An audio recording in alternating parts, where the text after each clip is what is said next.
Welcome back to another episode of Franchise Nutrition and Fitness Podcast. My name is Ryan. I'm a dietitian. I'm Matt. I'm a certified personal trainer and certified health coach. And both of us comprise Franchise Nutrition and Fitness. You can head over to franchisenutritionandfitness.com.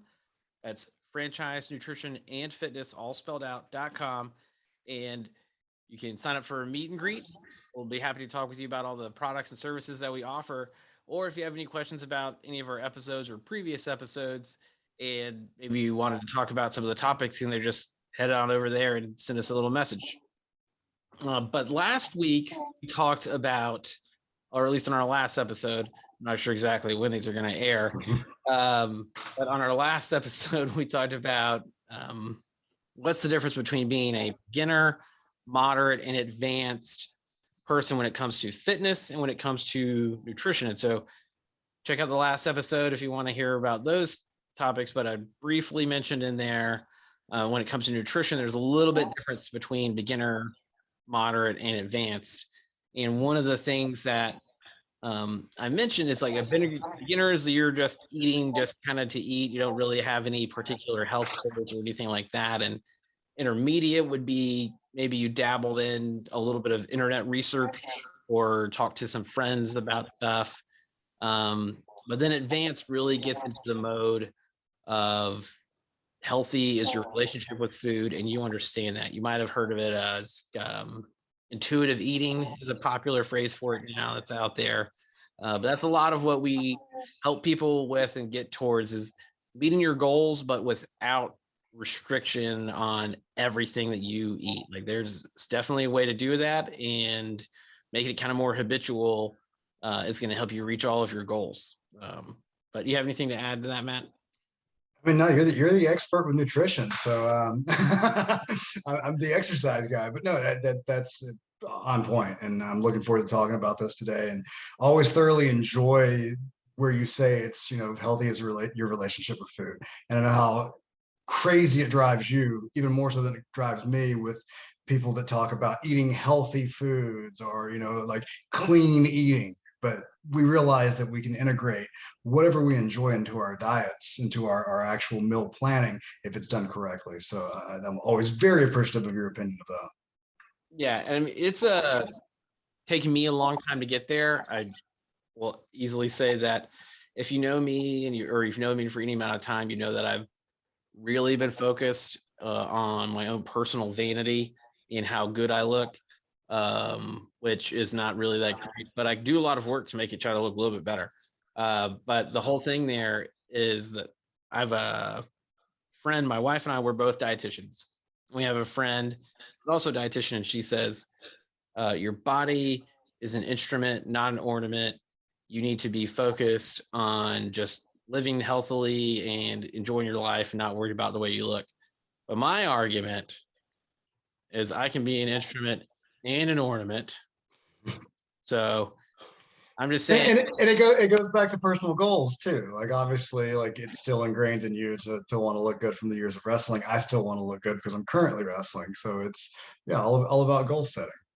Yeah, and that's the whole thing. And that I imagine that's everybody out there that's listening to this podcast. If you're listening to this podcast, it's because you too want to be an instrument and an ornament.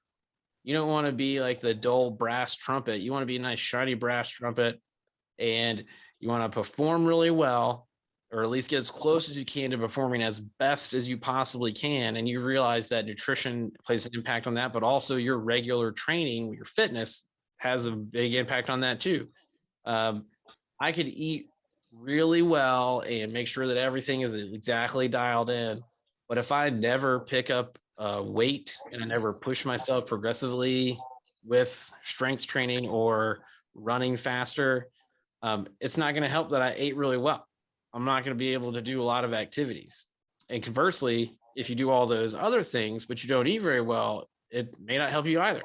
You can only progress so far, but it really is both nutrition and fitness combined to get you where you want to be. But there's different ways to do that. And so the nutrition is kind of my part of it, but I have the extensive exercise background, and Matt himself, he got himself from a very large weight. He lost a bunch of weight through both of his own nutrition and fitness goals and his own endeavors. Yeah, and starting out from that beginner perspective with it of, yeah, I knew little of nutrition other than what I read about in magazines and things like that, and still living at home at 16, 17 years old, only had so much control over the food that I was taking in. So yeah, I was very much beginner when I started my weight loss journey and my fitness journey. Yeah, and the big things there with all of that is uh, when it comes to food, you can still have a lot of the things that you enjoy, and it'll still be able to meet what you want. Um, I would, Matt, what's your favorite food? I love like Italian food. So my main go-to, if we're going to talk about favorite food, I love lasagna. Like, give me a good lasagna, like good cheese and meat and pasta and marinara sauce. Awesome. How about you? My favorite food all time is my great grandmother's peach cobbler. Oh, It is, and it's definitely, a high calorie food, a lot of carbs, a lot of fat, very little protein. it has peaches, so it's healthy. So that's It right. yeah, It's the reason I like oatmeal raisin cookies. It's got oatmeal, it's got raisins, so it's good for me. right. Yeah. Yeah. Disregarding all the other things that make it into a cookie. But just for example, for people listening out there, I made it one time thinking like I did all of this correct. And it was when my parents were coming here. So my mom's grandmother, that's my great grandmother that I'm referring to. And my mom was like, something about this is different. She's like, did you melt a whole stick of butter and put it in there before you put all the ingredients in?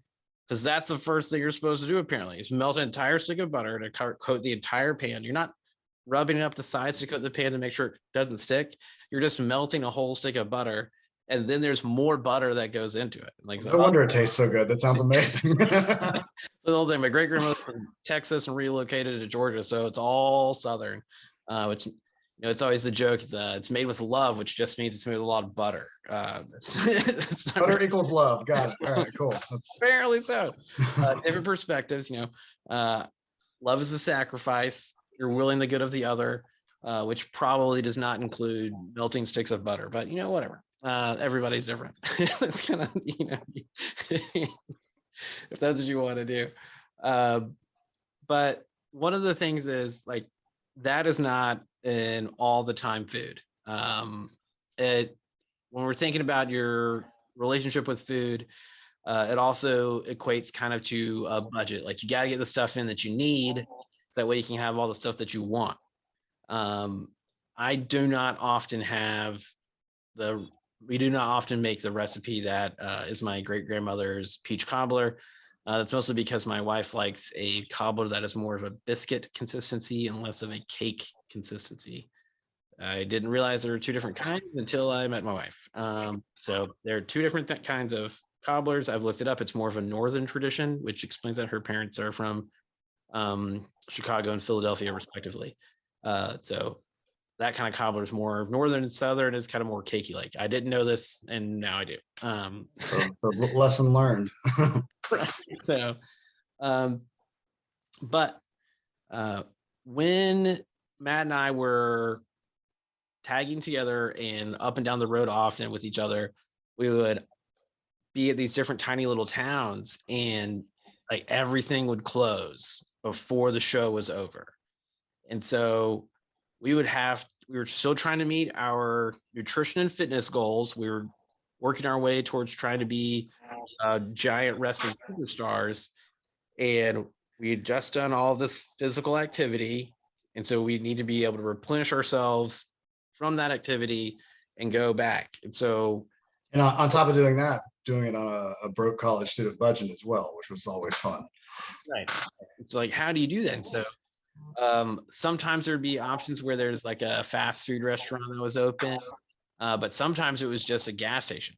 And like even then, it was like a race to the gas station because it would close at like 11, and you got to get there and get something because there's another 2-hour drive ahead of you to get home. So like, what do you do in those situations? And like when we would go into the gas station, so you have this gas station. It's a limited availability of food. Like, what are some of the kind of things that you're looking for if like a grab and go, you just need to get something and you're like at a gas station?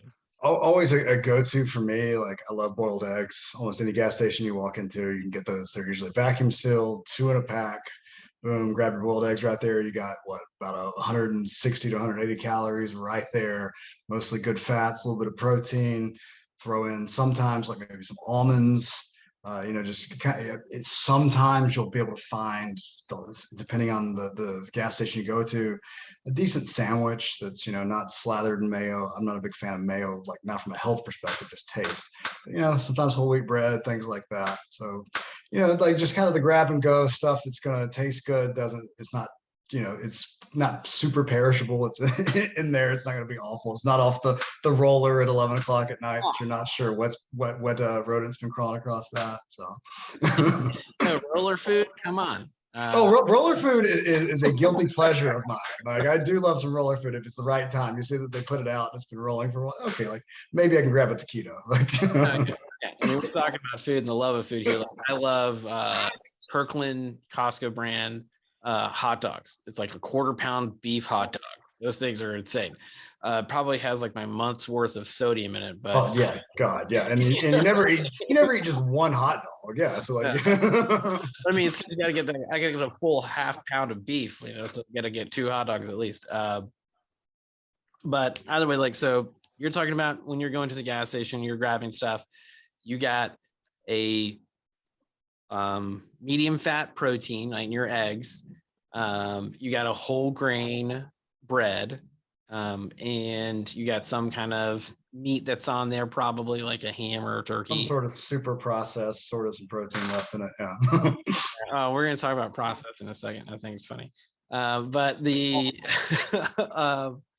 whole thing there, like you're still focused on picking out these foods that you're going to enjoy and want to eat. Like you can still eat healthily and well, but your goal is to continue to be as lean as you were, supplying your muscles, replenishing them after you got done wrestling, and then going further to set yourself up for the next day.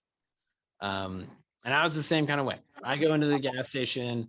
I am not a big fan of nuts from like a texture standpoint, but so I would not grab nuts personally. If you can tolerate them, you like them, that's fine. I also agree with Matt on the mayonnaise. I cannot stand mayonnaise. So we're going to get letters and tweets and stuff about people that are going to defend mayo. So yeah, that's fine. That's fine. Let me tell you, like the sound that mayo makes coming out of the jar is displeasing to me. It makes me nauseated. So it's like that weird, like that suction. I don't even want to go into it. I'm going to. It's gross. But I don't get it. I don't know. One time, like quick side story about mayo. I was sick. I was at my parents' house. My dad made me a sandwich. He's from the South. He really loves mayonnaise. I squeezed the sandwich to take a bite of it, and mayo came out of it. I threw up. So I literally dislike mayo to the point that it makes me vomit. But either way, when I'm going into the gas station and I'm looking for something, I usually head over to the protein bar section. So as a caveat, most protein bars are closer to a candy bar than a protein bar. But if you want something that's high in protein, so 2 eggs that has about 12 grams of protein, something that's going to be high in protein is going to be around that 12 to 15 grams per serving if it's a snack food item. So that doesn't include a burger, which would obviously have higher than 12 or 15 grams, or it should. If it has less than that, it's a questionable burger. But for a high protein food, some of the, it's a quick grab and go kind of thing, those protein bars might be what's helpful for you. And I know people are going to complain about processed. So there's a really great book, at least I thought it was great, and I thought it was funny, by George Zaiden. He is a chemist. It's called Ingredients, the Strange Chemistry of What We Put in Us and on Us. It's pretty funny. If you get the audiobook, which I did not, but I heard people talking about the audio version of it, it's They say it's really good because he makes jokes throughout the book, and he actually is the one that recorded the audiobook. So it's his. Oh, so fantastic. All right, I may have to pick that up. That sounds good. It's called Ingredients, is the ingredients colon the strange chemistry of what we put in us and on us. And he points out what I point out to people all the time. If something is in your hands and you're getting ready to eat it, it has been processed. Right. No matter what it is. If you literally grabbed a cucumber off of the bush in your backyard, you have processed that food. The only way to make it not processed might be if you ate it directly off of the plant or the ground. Like that would be it. So you're saying that's not how you eat your meals all the time? I'm a hunter gatherer. I just walk outside and pick it up out of the parking lot and we're good to go. Right. So when you have a cow, you just run out there and you jump. Yeah, just bite off of it. Yeah. Full on caveman diet. Yeah, that's impressive. Like most impressive. But either way, like when you're looking, a lot of the food that you're going to get, you can also get a fresh fruit. At most gas stations are going to have fresh fruit there, whether it's an apple or a banana. That's usually an option. The sealed sandwiches that Matt's talking about, they'll always have, most of them will have at least nutrient profiles on the label on the package. So I would always be looking for something that's going to have at least 12 to 15 grams of protein in it, especially if we're going to be thinking about replenishing stuff. The best thing for a workout is having protein available before your workout. So that way, like consuming protein before your workout, so that's available to your body post-workout.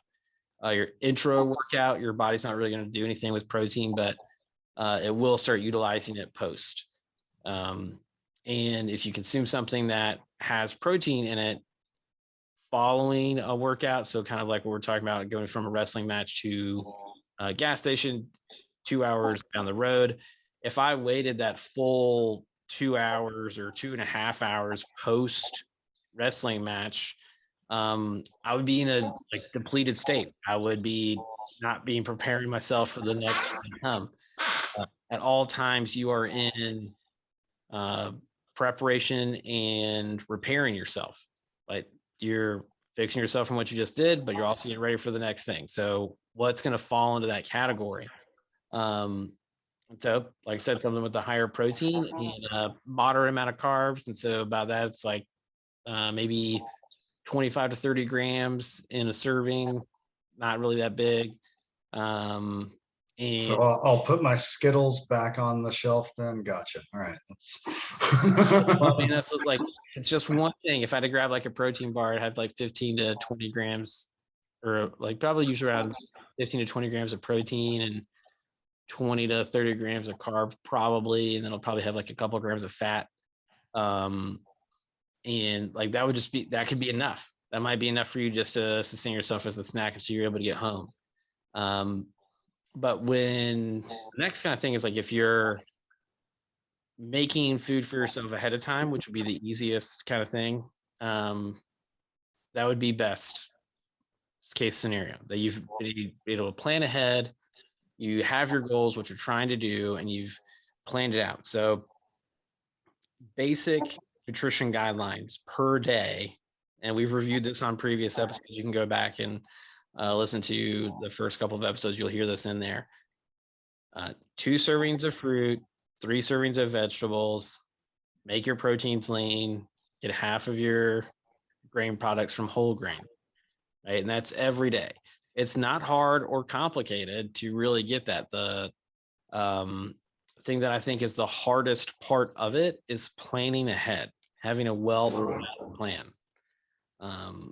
And that is sometimes hard. And then also, you know, some people may not be used to eating that volume of vegetables. It's really not a lot. It sounds like a lot when I say 3 servings, but remember that a half cup serving is about the size of half of a baseball or half of a tennis ball. That would be 1 serving of fresh vegetables. So if you cooked it down, it'd be a little bit smaller than that. So just be mindful of that. But that amount, if you have 3 of those, like the size of 3.5 baseballs of vegetables in a day, that's all the vegetables that you need. So planning that out is what's going to be the most helpful for you to make sure that you get all of that in. So when my wife and I, when we think about food, she's a dietitian also, but she thinks about it differently than I do. I think about it like Neo in the Matrix, and I see lots of scrolling zeros and ones. She's kind of more of a holistic side of it, where she sees full servings, like how many servings of vegetables, how many servings of fruit are there. Like you need to, what she likes to instruct people on, which is helpful for some people, is if you're having a meal, there needs to be a protein, a non-starchy vegetable, and in there for all the meals. That's kind of like her saying, but always a protein. And out of the big 5 groups, there's protein, fruit, vegetables, dairy, and grains. Those are what we consider the 5 food groups. For a meal, you need to have 3 of those. For a snack, you got to have 2. So if my personal make ahead, I have almost the exact same lunch every single day, which is just out of ease. It's not because I'm like, man, I really love what I'm eating. I do love it and I enjoy it. I don't have anything with it, but I have 2 small children, and so it's very quickly easy for me to make this. So I do 2 sandwiches of peanut butter and honey on the sandwich. So 2 slices of whole 100% whole wheat bread, somewhere between 2 and 3 tablespoons of peanut butter on each one. Some people are like, that's what's on. It's not. Trust me, you probably put as much or more peanut butter on your sandwich. It's when you measure it out, you really see, how easy it is to eat a lot of peanut butter. So, then probably a 1 to 2 teaspoons worth of honey. We have like a squeeze jar of honey, so it just drizzle it back and forth, but only do it on one side. Because I put peanut butter on both sides of the bread, but when you put it together, if you put honey on both sides, the bread just slides off each other. Like when you go to there's a whole art to it. Like it's like it just doesn't work out. Like I ended up like scraping a lot of peanut butter and honey off the side of the container to get it all in if I wanted that. But I have that. So there's my whole grain and protein with the peanut butter, which I realize is also a nice healthy fat in there because it's mostly unsaturated fat.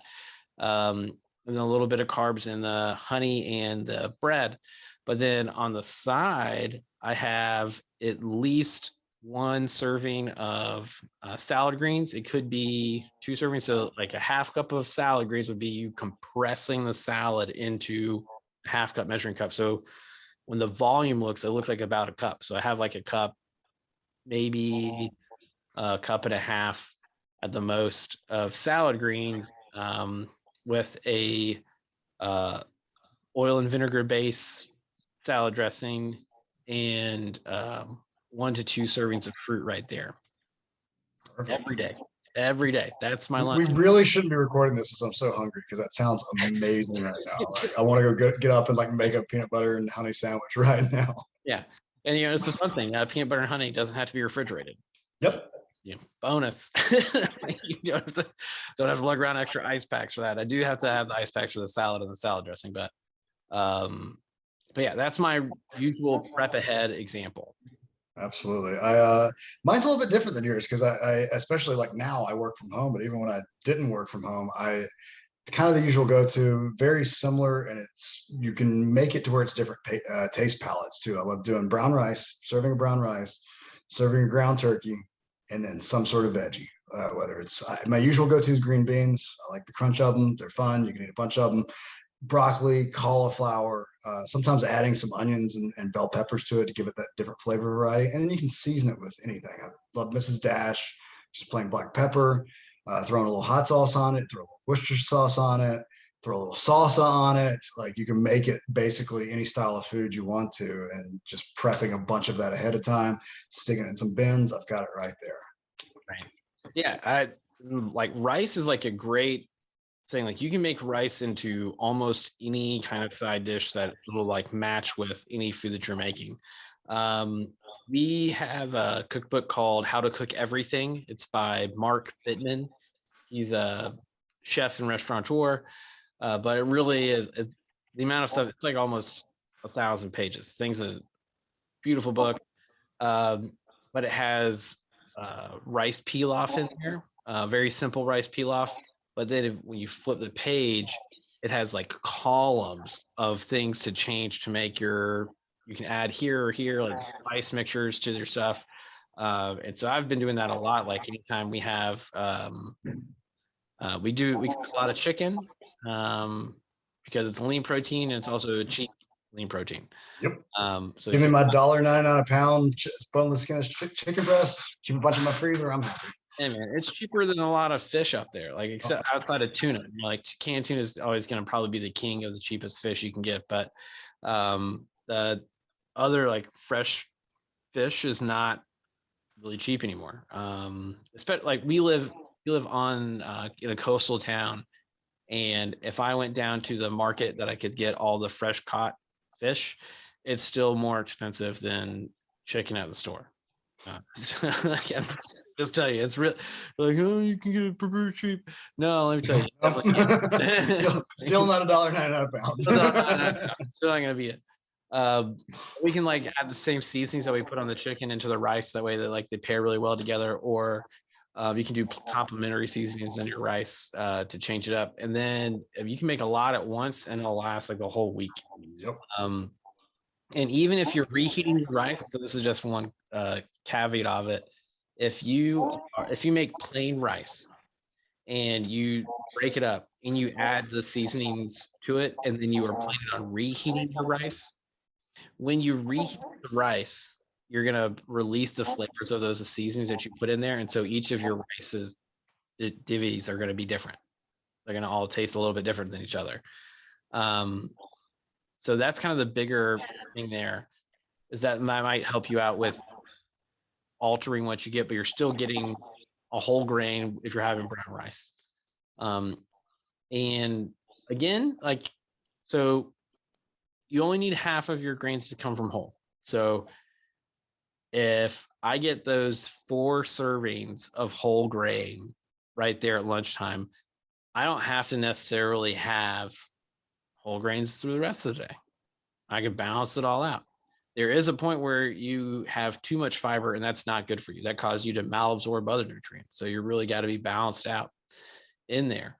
So that goes off to like, those are good prep ahead ideas for lunches that we both mentioned. You can do those things, especially the chicken breast and tuna. It's all the seasonings that you add to it, the flavor of those things. Those lean protein options, but there's still room for more. So everybody that knows me, people that are close, know that I brew beer for fun. It's one of the hobbies that I have. I also really enjoy craft beer. So people know that. You guys out there, anybody that knows me knows I hate beer. That I don't have a love for it whatsoever. Only a giant certain beer company would sponsor this podcast.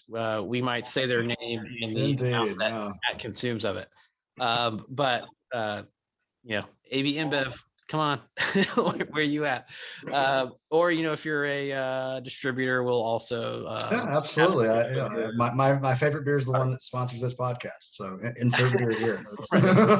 Yeah. Hey man, I learned the other day, North Carolina, you can distribute up to 50,000 barrels on your own. So there you go. Open a brewery and then we'll be set. Good news for you. Yeah. So, but either way, when you're thinking about that, a craft beer can be anywhere from like 250 to 300 plus calories. If you're having like a big high ABV beer that's like 8%, chances are it's probably in the 300 to 400 calorie range for that single pint that you're consuming. Whereas if you have like a light beer, you're looking at something that's going to be like 90 to 120 maybe for the same size stuff. But that doesn't mean that you can't have it. I will tell you this. I'll just preface this real fast. Like when it comes to alcohol, do it responsibly. always have a ride. There's Uber, there's plenty of services. You can get all those things. When it comes to your nutrition and fitness, alcohol has been shown to impair muscle growth. So be mindful, maybe not go straight from your workout to the bar. Wait a little while, let your body recomp a little bit, and then go ahead and you can have your beer. And always be careful with overindulging. That usually doesn't look good on you and probably doesn't look good on the people around you. So be careful. But aside from those caveats, That's the Ryan after school special. I like it. That's yeah, I gotta say all these things. There are people listening. The world is watching. But with that at the same time, like you still have all of those things. It's not going to impair you so much that you're never going to be able to reach your nutrition and fitness goals. And that's always the problem to me with like any sort of like restrictive diet. Like you get so many people who are like, hey, I can never ever have beer again. I really enjoy beer. And what's human nature? As soon as you're told you can't do something, what do you want more than anything in life? It's like people when we try to make New Year's resolutions every year. January 1st, I'm not doing insert this anymore. So what's the first thing you want to do? That so bad. We're just automatically just almost pre-wired to want to do what we're told not to do. Yeah. So like you can have all those things. Like it's okay. You're still going to meet your goals. And another thing too, like I really enjoy ice cream. My favorite ice cream is a grocery store brand, raspberry dark chocolate swirl thing. Grocery store is based in the Southeast. Again, I'm not going to say their name because they'll give us any money. So, but I'm just saying it's delicious. They used to be like a regular, like seasonal flavor, and then they switch it to being like a special flavor where now it's just in pints instead of half gallons. And so they charge you the same amount of money for a pint as they did for a half gallon before. It's kind of annoying. Now I don't get it as often as I do, but we usually always have like our youngest child turned 1 just the other day. And so we still have cake left over because it's 2 adults in here and I'm not just going to feed cake all day long to my 2 small children. Like that's not bad parenting. Yeah, this is the reason I don't have kids because that sounds like a totally sound parenting strategy to me. Just here you go, have some cake. Have your cake and eat it too. Yeah, we will cut to this nice tiny small. It was the funniest thing. Like the older one was like freaking out. He's like, "Don't cut that cake." Just like I can't do the whole thing, so you're gonna have to have a slice. That's it. Like you just accept it. At least I'm giving you some. I could just say no. Yeah, I wouldn't want to give them all the cake for my own personal of not wanting to eat the cake because I'm very bad with temptation and sweets and junk. So I try to keep very little amounts of it in my home. I understand that I have problems with moderation when it comes to things like that. So don't give me a cake. Right. There, like I said before, healthy is your relationship with food. There's mixture of studies on both sides of this. So one set says that if people that had access to these foods more often throughout their lifetime are less likely to overindulge in them when they do have access to it. And on the other side of it, so that's like kind of like what we were talking about before, like very restrictive dieting can also lead to you overeating things that you were restricted from, which is oftentimes when people lose a lot of weight following any random diet, they gain all that weight back because they reintroduced all the food that they were previously eating. So like that's hard for everybody out there that's frequently dieted, but kind of one of the things, like there is a way, if you lose weight, a lot of it, and can work everybody through that you can start eating food again and getting back to eating all of the regular same kind of things. Like absolutely, we've mentioned it before, like Matt's lost a lot of weight and I lost a lot of weight, both on purpose, just for different goals and different purposes. But the whole thing, like we still eat basically whatever we want whenever we want. Like like I said before, it's a budget kind of system. Get your needs in and then you can have the things that you want. Absolutely. I like to jokingly tell people, this is truth. It's not making it up, but the joke is people all will ask me what I had for breakfast a lot of times when I'm at work. And I'm like, I have a bowl of Cinnamon Toast Crunch every day. And people are like, that doesn't make any sense. You're a dietitian. And I'm like, Well, it's because I know I'm going to get all the other things that I need. And so I want Cinnamon Toast Crunch because it's delicious. And it still meets my goals. I'm still getting all of the other things in that I need. And because of culture out there in the United States, they've they switched to using whole wheat flour for making Cinnamon Toast Crunch. So it actually has actually a few grams of fiber in it, which is, surprising to most people, but there's still plenty of carbs in there. That stuff is delicious. Anyways, So that's your endorsement for Cinnamon Toast Crunch now. Hey man, I will give that one for free. Cinnamon Toast Crunch is life. But yeah, so that's kind of the bigger thing. Like I said, check out the last podcast where we talked about beginner, intermediate, and advanced when it comes to nutrition and fitness. But there is a way to get all those things out there. And remember, healthy is your relationship with food. It's not the food itself. We can still walk you through everything to make sure that you're able to achieve the elite performance that you want to.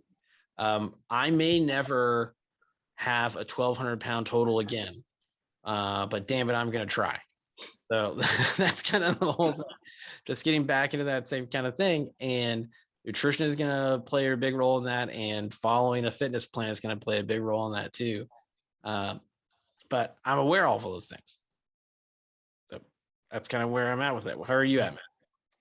That's kind of where I'm at, that I'm not as strict as I was with my diet at one point. I hate using that term. I hate using the term strict and diet. But there was a time where I was a little bit more of, I hate this term too, clean eating, whatever the hell that is. You watched everything. Yeah, like I watch everything, where it's, a lot of grilled chicken, a lot of whole grains, a lot of veggies. But now there's stuff I get to enjoy. If I want to have a beer, I'm gonna have a beer. If I want to have a Reese's peanut butter cup, that's my go-to. That's the way you're talking about that ice cream. That's my go-to. Give me a Reese's peanut butter cup or Sour Patch Kids. Boom. Give a little bit of sweets if we're going with that. I'm gonna enjoy that stuff because other times throughout the day, like you said, I'm eating my ground turkey. I'm eating my brown rice. I'm eating grilled salmon. I'm got my proper nutrition. I'm getting my proper nutrients in my body. So I want to enjoy life a little bit at this point too. Like you're gonna drive yourself nuts. It's all about, again, what's your goal? My goal no longer is to be wrestling on TV. Why am I going to drive myself nuts trying to look that way and going, you can't have this Reese's peanut butter cup. That's no way to live. Yeah, no, definitely not. Life still happens. You're still going to have times when you're going to be around people that you want to be around.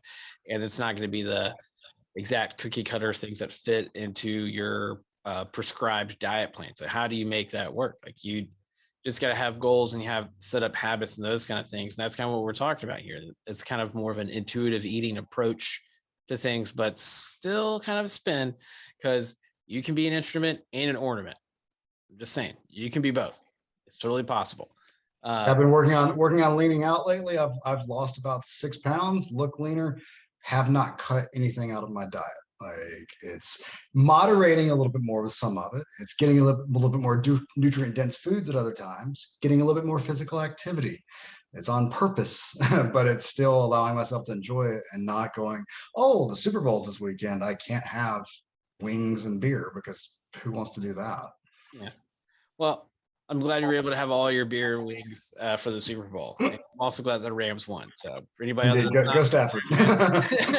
Go Dogs, baby. That's I don't know if you noticed, but there's a lot of dicks in this room. But the whole thing there, all of that to be said, everybody out there listening, thanks for listening. Thanks for being with us again. Remember, franchisenutritionandfitness.com, franchisenutritionandfitness.com. Make every rep count. Make every bite count. Remember, that's all we're here for. Maximize every rep, maximize every bite.